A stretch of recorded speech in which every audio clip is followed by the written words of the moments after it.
नमस्कार, आप देख रहे हैं सी न्यूज भारत और मैं हूं आपके साथ प्रिया श्रीवास्तव। वक्त हो गया उत्तर प्रदेश की खास और चुनिंदा खबरों की ओर रुख करने का। तो शुरू करते उत्तर प्रदेश बुलेटिन का सिलसिला। अमरोहा के ऐतिहासिक राजकीय तिगरी गंगा मेले का दुग्धाभिषेक और महाआरती के साथ शुभारंभ किया गया। शुभारंभ के मौके पर मंत्री, सांसद, कमिश्नर, डीआईजी ने यज्ञ में आहुति देकर पूजा अर्चना की। इस यज्ञ की आपको झलकियां दिखाते हैं इस रिपोर्ट में। अमरोहा के ऐतिहासिक राजकीय तिगरी गंगा मेले का देवोत्थान के मौके पर हवन यज्ञ के बाद दुग्ध अभिषेक और महाआरती कर शुभारंभ हो गया। शुभारंभ के मौके पर प्रभारी मंत्री केपी मलिक, सांसद कंवर सिंह तंवर, कमिश्नर अंजनी कुमार, डीआईजी मुनिराज ने यज्ञ में आहुति देकर पूजा अर्चना की। मेले में पहुंचे सभी प्रशासनिक अधिकारियों ने गंगा के पावन तट पर बने पंडाल में बैठ यज्ञ में आहुति देकर पूजा अर्चना की। गंगा के तट पर बने भव्य मंच से पंडितों के साथ मंत्र उच्चारण कर मां गंगा की आरती भी की गई। स्कूली बच्चों ने गंगा घाट पर 11,000 दीपक जलाकर श्रृंखला बनाई। गंगा के तट के समीप बने भव्य मंच पर स्कूली बच्चों ने गणेश वंदना के साथ रंगारंग कार्यक्रम भी प्रस्तुत किए। आइए जानते हैं इस विषय में कमिश्नर मुरादाबाद अंजनी कुमार सिंह, डीआईजी मुरादाबाद मुनिराज का और क्या कुछ कहना था। ये कहा जाता है क्राउड के मामले में कि कुंभ से ज़्यादा यहाँ पर भीड़ यहाँ पे आती है, श्रद्धालु यहाँ पे आते हैं। और महाकुंभ का जो समय है वो अलग अलग जगहों पर परिवर्तित होता रहता है, लेकिन तिगरी में हर वर्ष एक ही तरीके का आयोजन होता है और लगातार श्रद्धालुओं की संख्या बढ़ती जा रही है। अमरोहा पे दायित्व तो ज़्यादा है क्योंकि गंगा जी की धारा थोड़ी सी उस तरफ को शिफ्ट भी हुई है, इस नाते जिम्मेदारियां ज़्यादा थी और उसके अनुरूप प्रशासन ने पूरी तैयारी की है। जिलाधिकारी और पुलिस अधीक्षक की अगुवाई में पूरी प्रशासन की टीम ने जिस तरीके की व्यवस्था चाहिए थी वैसी उचित व्यवस्था की है। सुरक्षा से लेकर और यहाँ के प्रबंध, बेहतर प्रबंध सभी के लिए हर तरीके के प्रयास किए गए हैं। इसमें नयापन लाने की भी कोशिश की गई है और दिनों दिन जिस तरीके से आप देख रहे हैं, जैसे जैसे तिगरी का एक एक वर्ष मैं भी देख रहा हूँ, सुधार और बेहतरी हो रही है।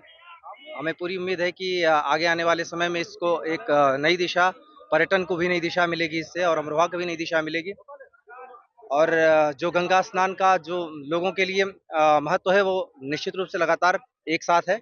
मैं लोगों से ये भी अपील करूंगा कि अपनी सुरक्षा का ध्यान रखें जिस समय गंगा स्नान करने आए, बेवजह एडवेंचरस न बने। जितना सुरक्षा व्यवस्था जो आपके लिए प्रशासन ने तय की है उस सुरक्षा व्यवस्था के दायरे में रहकर स्नान करें। गंगा जी की धार में बेवजह न जाएं, एक। और दूसरा, हमारी जिम्मेदारी है कि सबसे प्राचीन नदी है गंगा जी, जिनकी हम पूजा करते हैं। आगे ये हमारे लिए प्राणदायिनी है, जीवनदायिनी है। इनको प्रदूषित किसी भी तरीके से ना हो, ये हम प्रयास करें। अपनी हर एक तरीके से योगदान दें इसमें। मैं सबको मेले की और गंगा स्नान की शुभकामनाएं देता हूँ।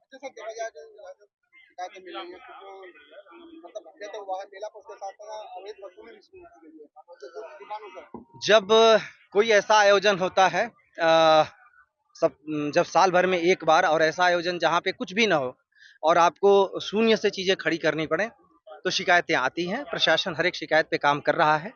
जहाँ जहाँ ऐसी शिकायतें आएंगी प्रशासन तत्परता से उस पर कार्रवाई करेगा। जो जो शिकायतें जैसे जैसे आ रही हैं प्रशासन उस पर कार्रवाई कर रहा है। एक बड़ा एरिया है और ये जो प्रशासनिक जो हेडक्वार्टर है उससे दूर है, गंगा जी के किनारे है। तो एक पूरा तंत्र खड़ा करना है यहाँ पर और उस तंत्र को व्यवस्थित रूप से चलाना है।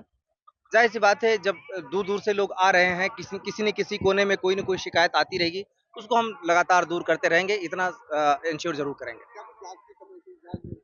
जिलाधिकारी की अध्यक्षता में जितनी भी शिकायतें आ रही हैं सब पे जांच की जा रही है। जिलाधिकारी के द्वारा कार्रवाई भी तुरंत हो रही है और ऐसे मामलों में भी जांच करके तुरंत कार्रवाई होगी।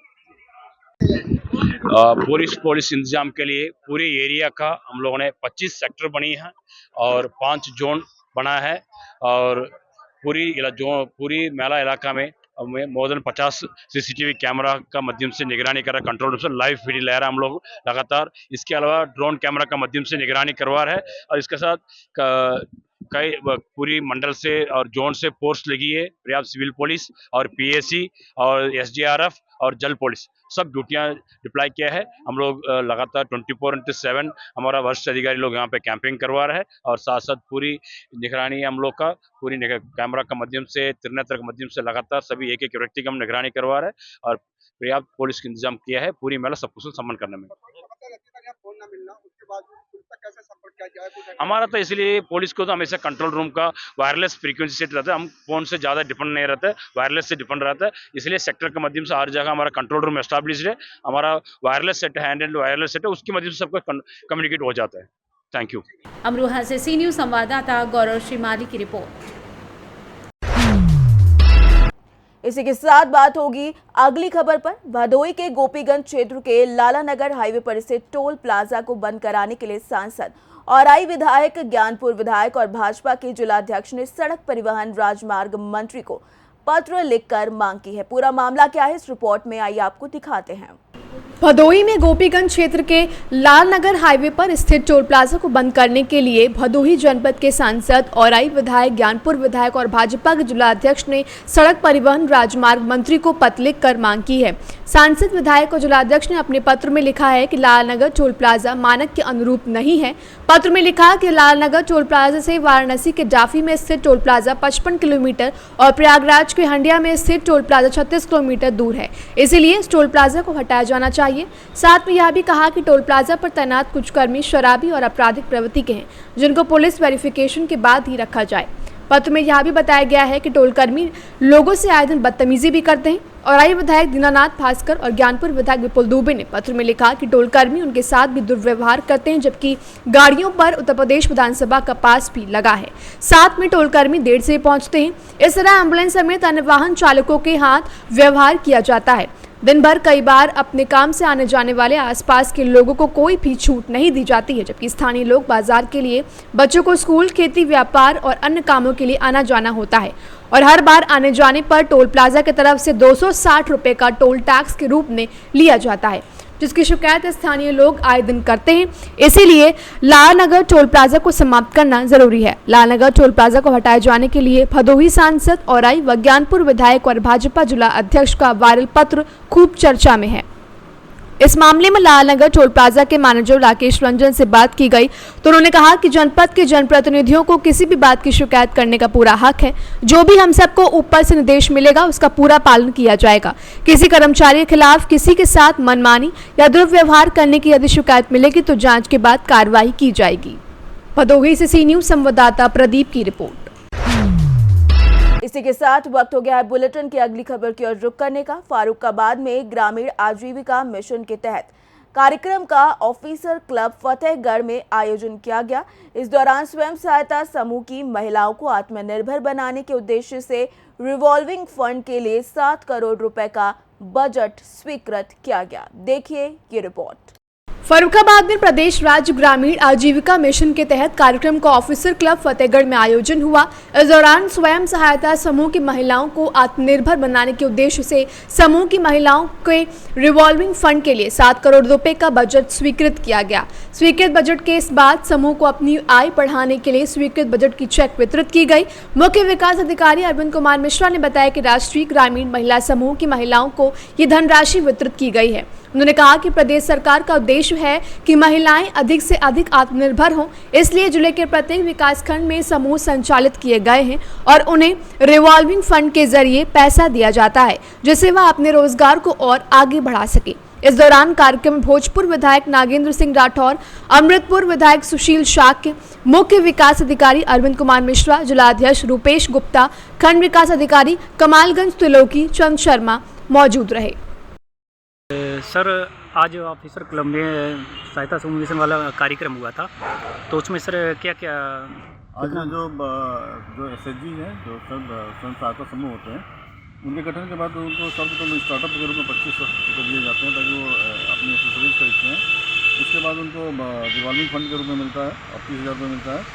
आज जो कार्यक्रम था वो उनको जो क्रेडिट लिमिट से उनको कनेक्ट करने के लिए था और उनके लिए कैंप का आयोजन किया गया था। बैंकिंग संस्थाओं के साथ उनको क्रेडिट लिंकेज उनको दिए गए हैं। तो आज लगभग 60 करोड़ के आसपास के उनके लिए बजट जो है स्वीकृत किए गए हैं और उसमें तमाम सारी हमारी जनपद की SHG हैं जो अच्छा काम कर रही हैं, जो तमाम सारे ऐसे उत्पादन जो स्थानीय स्तर पर भी इनकी डिमांड है और वो यहाँ से बाहर भी भेज दें, इस दिशा में लगे हुए हैं और उनको आर्थिक समर्थन दिया गया ताकि और वो स्ट्रेंथन हो और मजबूत हो और महिलाओं को अधिक से अधिक संख्या में स्वयं सहायता समूह से जोड़कर उनकी आय को बढ़ाया जा सके। और निश्चित रूप से जो माननीय प्रधानमंत्री, माननीय मुख्यमंत्री जी का लक्ष्य है कि देश 5 ट्रिलियन की इकोनॉमी और उत्तर प्रदेश की इकोनॉमी तभी बन पाएगा जब ये स्वयं सहायता समूह और इनके माध्यम से हमारी बहनें जो सशक्त होंगी और उनकी आय में वृद्धि होगी। सर कितने कौन कौन से ब्लॉक महिलाएं आई थी और यहाँ दूसरा पे 7 ब्लॉक से 2 महिलाओं को इकट्ठा किया गया था और जो स्वयं सहायता समूह के उनके सदस्य आए थे और साथ में बैंक अधिकारी भी जो थे जो जिन्होंने क्रेडिट लिंकेज के लिए उनमें प्रयास किया था और उन्होंने जो लिंकेज यहाँ रिलीज़ किया था वो सारे अधिकारी थे, उनको भी सम्मानित किया। फर्रुखाबाद से सी न्यूज संवाददाता आदेश की रिपोर्ट।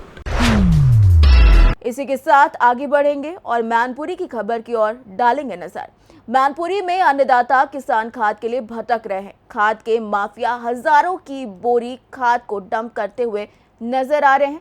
मामला क्या है और आखिर कैसे किसानों को परेशानी उठानी पड़ रही है, आइए आपको इस रिपोर्ट में दिखाते हैं। मैनपुरी में अन्नदाता किसान खाद के लिए भटक रहे हैं। वहीं खाद के माफिया हजारों की बोरी खाद को डंप किए हुए हैं। सहकारी समिति के केंद्रों पर खाद को डंप किए हुए हैं। वहीं एफसीआई के गोदाम में खाद की लाखों बोरी डंप है। खाद के सिंडिकेट खाद को डंप करके ब्लैक में बेच रहे हैं। बता दें कालाबाजारी रोकने के लिए प्रशासन कार्रवाई कर रहा है। वहीं खाद की कीमत 1350 रुपए बेच रहे हैं और 1700 रुपए में बेच रहे हैं। तनाहार के ग्राम लालपुर मैनपुरी एफसीआई गोदाम का मामला बताया जा रहा है। प्रवीण ये कहाँ पर आए हो आज? ये मैनपुरी गेहूं ड्राइव गोदाम पे खड़े हुए हैं। ये खाद का जो दिक्कत चल रही काला बाजारी हो रही है, इसके लिए किसको जिम्मेदार मानते हैं? क्योंकि स्टॉक में तो बहुत ज्यादा दिख रही है। यहाँ तो बहुत है, लेकिन जो किसानों को मिल पा रही है, छोटे विक्रय केंद्र हैं जो छोटे छोटे, उन पे खाद नहीं है। क्या कह देते हैं? यहीं से डायरेक्टली लोड हो जाती, कोई 50 बोरी लेके जाता है, कोई 20 बोरी लेके जाता है, ऐसे जो यहाँ से कौन सेल करता है? 2-2, 4-4 जो लेने वाले छोटे किसान हैं उन्हें नहीं मिल पा रही है। नहीं, कौन ले जाता है यहाँ से? यहाँ से जो इनके मतलब संपर्की है और जो बड़े किसान हैं उनको मिल जाती है। बाकी किसान का बुरा हाल हो रहा है। खाद को लेकर जो समस्या चली, इसके लिए किसको जिम्मेदार मानेंगे? मैं तो सरकार को ही मानूंगा। तो यहाँ सर डिपो में तो काफी बड़ी मात्रा में स्टॉक दिख रहा है, बहुत है, फिर किसान को क्यों नहीं मिल रही है? नहीं दे रहे, यही जाने। क्या काला बाजारी हो रही है? बिल्कुल कालाबाजारी हो रही है। मैनपुरी से सी न्यूज संवाददाता कुलदीप दीक्षित की रिपोर्ट। उत्तर प्रदेश के इस बुलेटिन में फिलहाल के लिए इतना ही। देश दुनिया की बाकी और खबरों के लिए आप बने रहिए सी न्यूज भारत के साथ।